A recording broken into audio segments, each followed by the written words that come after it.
Depuis des mois, les Anglo-Américains construisent en Grande-Bretagne des ports artificiels qui évitent d'avoir un vrai port à prendre et leur laissent toute latitude pour choisir le lieu de leur attaque.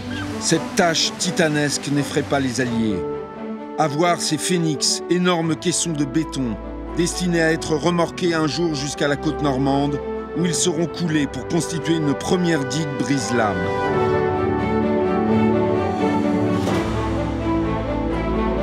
Plateformes où seront déversées des tonnes de matériel, ainsi que les hommes par milliers, avant qu'elles ne soient arrimées aux immenses ponts métalliques qui permettront d'accéder aux plages, quelle que soit la hauteur des marées.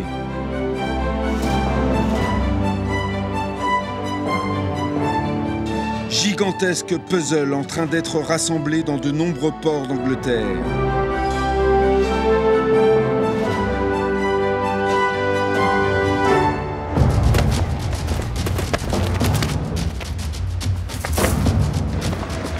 En Grande-Bretagne, les entraînements se poursuivent. Britanniques et Américains font feu de tout bois, même si encore devant des caméras. Balais aquatiques et effets pyrotechniques sont aussi de mise.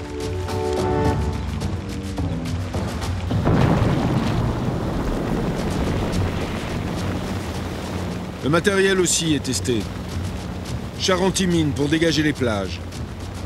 Tapis rigide pour en sortir.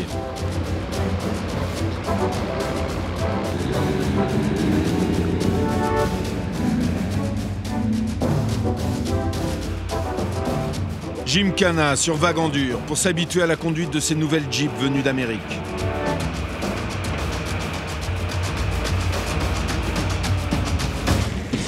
Sans oublier ces nouveaux chars crocodiles qui doivent passer au feu tout ce qui n'aura pas été réduit en cendres sous les bombardements.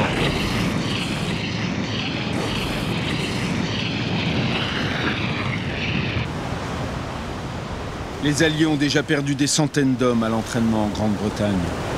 Alors pourquoi choisir encore un tel site si sauvage en pleine Cornouaille ?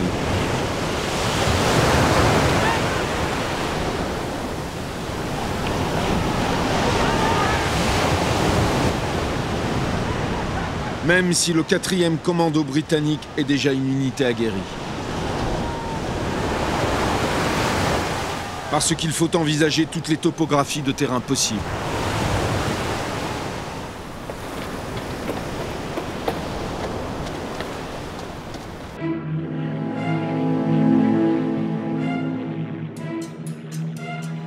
Depuis des semaines, souvent renseignés par la résistance française au prix d'une sévère répression, les Alliés mitraillent à coups de photos l'ensemble des installations allemandes.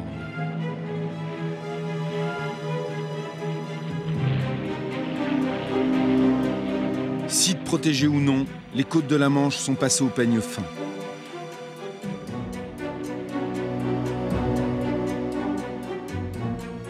Tout y est systématiquement repéré, répertorié. Les renseignements collectés et mis en forme, leurs données sont ensuite intégrées au plan d'attaque des Alliés, bien sûr, toujours secret.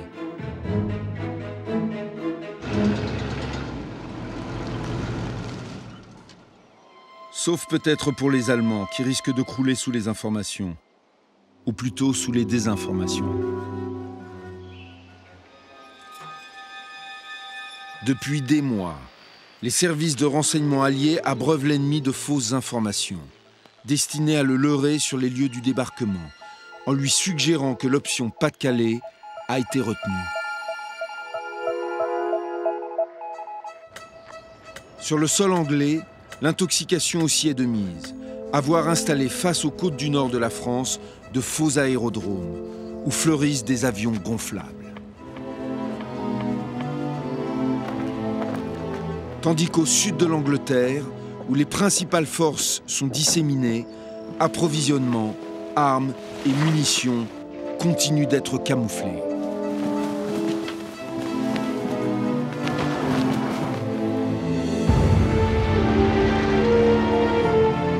En mai, cependant, on ne peut plus dissimuler l'énormité des moyens mis en œuvre.